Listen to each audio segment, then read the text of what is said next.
meneer Jan de Bie, dat was de meneer die de naaimachines repareerde. En die is een paar jaar 4 geleden, plus minus, overleden. En die heeft toch een mooi gedenkplekje gekregen. Ja. Ik zie eigenlijk... Oh, wat leuk. Dit is een leesplank. Er zijn wat letters.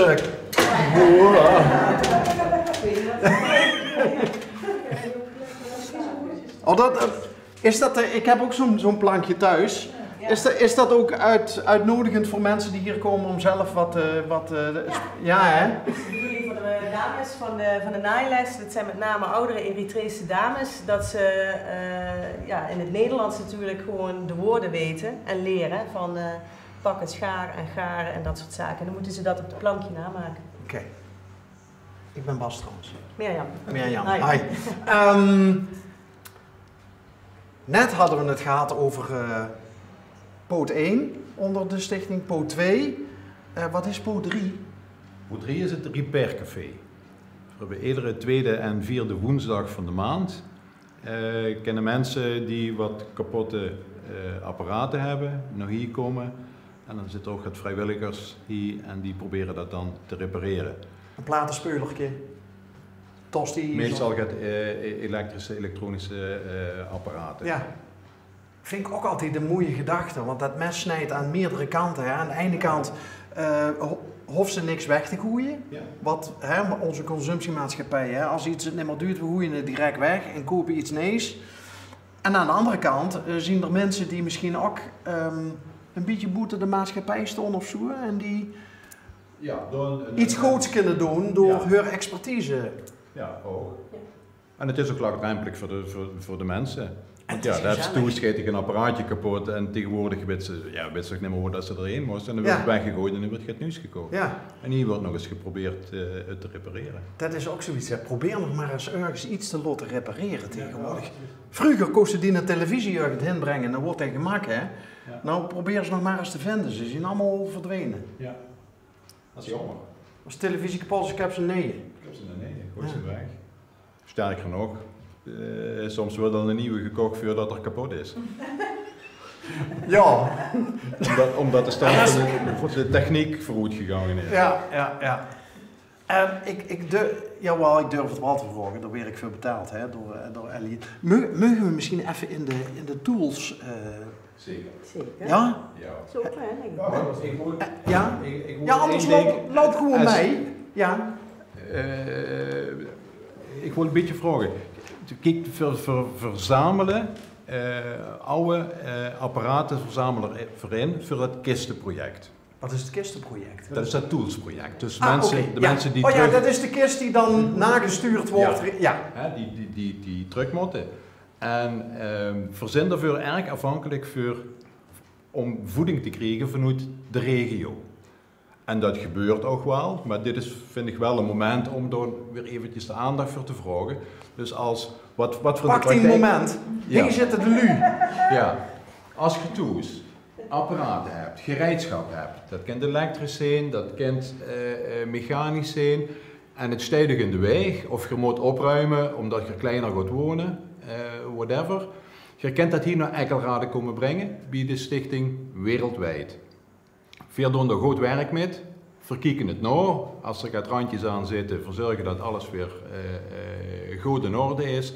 En we kunnen dan een lui metgeven die terug naar het land van herkomst moeten gaan, om hun daar een beetje te helpen en een mooie toekomst op te bouwen.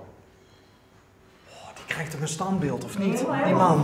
We halen het ook op. Als jullie het niet kunnen langsbrengen, dan komen we langs. Ja. Ed. Even kijken. Ja, kom maar. Kijken. Wij had die gevel zo mooi betummerd.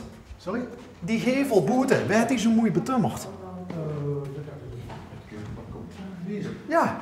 Dat is gewoon Lot maken. Ja, met onze eigen kast natuurlijk ook.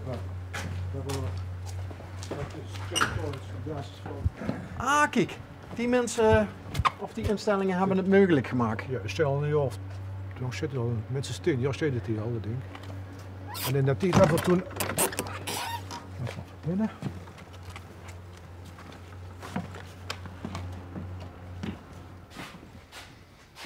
Nou, dit is dus het project Wereldtools. Oh heerlijk, het ruikt net wie een bouwmerk. Ja, hè? Het ruikt van alles. Ja, Holt. Maar zien dat voorbeelden van Dat kisten? zijn de kisten. Ah, oké. Die is dan douze, we zijn nu even met de douze bezig, omdat we versturen spullen naar nu 56 verschillende landen hebben we gedaan.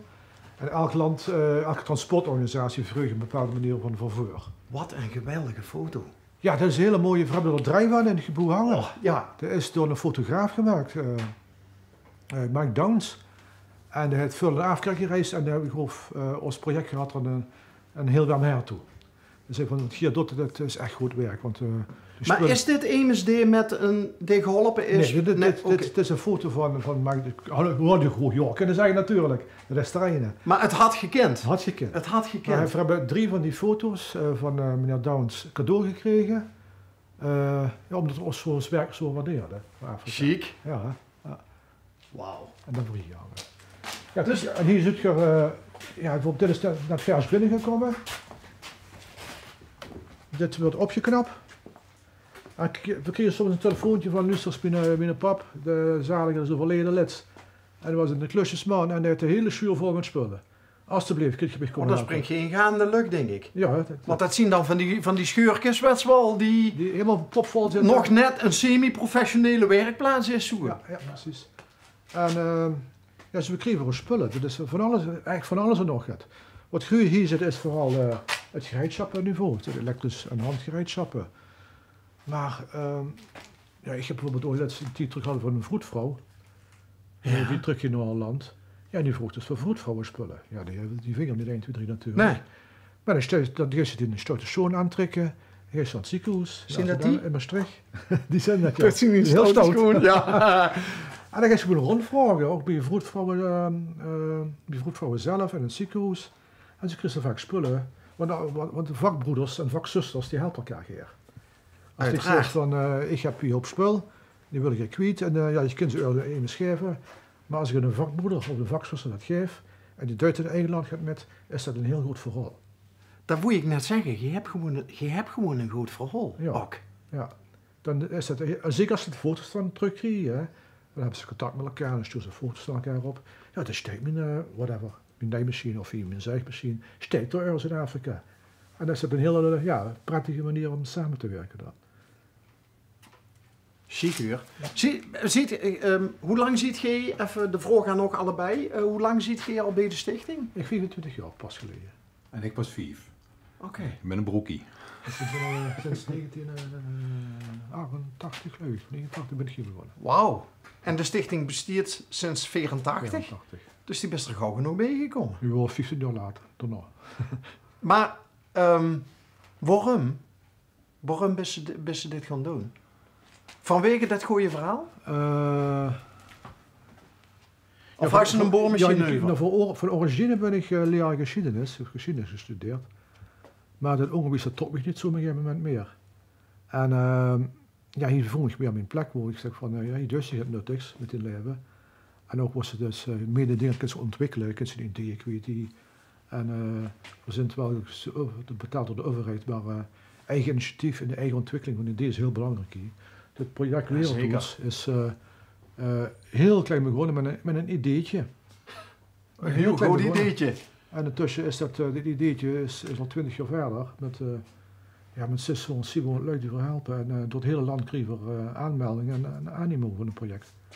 Dus dat maakt het zo leuk hier, nooit vervelend. En wie is tegen over de drempel gekomen? Hey? Nou, ja, ik ben eigenlijk vanuit een vervelende privésituatie. Word ik benaderd om hier te komen doen op financiën. Ik ben de administrateur hier. En het stomme is, ik woon hier 3 kilometer vanaf, in Kedierenkeer. En ik wist de Stichting Wereldwijd van naam. Maar ik dacht nog altijd dat hier fietsen gerepareerd worden. Dus totaal onbekend met de stichting. En wie hier werkte, begon te werken, dan krijg kippenvel als je het erover hebt. Nou, en ik word ook wel gegrepen door het verhaal. Het toolsproject wat gewoon op microniveau lui helpt door terug te gaan. En bij dat vaktaal, Ja, dat is ook zo gaat, zal ik maar zeggen. Dus als jullie hier binnenkomen, bangelige vogeltjes zal ik zeggen. En die gewoon met veel meer zelfvertrouwen gewoon die de deur. Ja, die zien ze gewoon opleuien. En weer echt mens weer. En dat is denk van, nou, nu kent ze een gaat vrecher in de maatschappij gaan staan en die plek opeisen. Laatste vraag, want onze tijd zit er helaas op. Wat voor reacties krijgen ze van mensen nog als die eenmaal terugzien en iets opgebouwd hebben? Letterlijk en figuurlijk. Ja, de reacties zijn binnen altijd heel erg goed. Ja? We gaan zeker voor de coronatijd, we gaan verdukken op veldreis. Dus echt naar de landen her, waar jullie teruggekeerd zijn. En dan, je kunt wel een verslag lezen van een of andere organisatie, wie met de persoon gaat. Maar als echt naar de landen gaat, echt naar de steden gaat en de dorpen gaat, waar Dukker nu naar Blanke geweest is. En loopt ze rond en gaat ze kijken, en moet ze weer immers, als ze hier gezien is. Ja, dan merk je wel dat jullie het echt wel waarderen en heel veel nut van hebben gehad.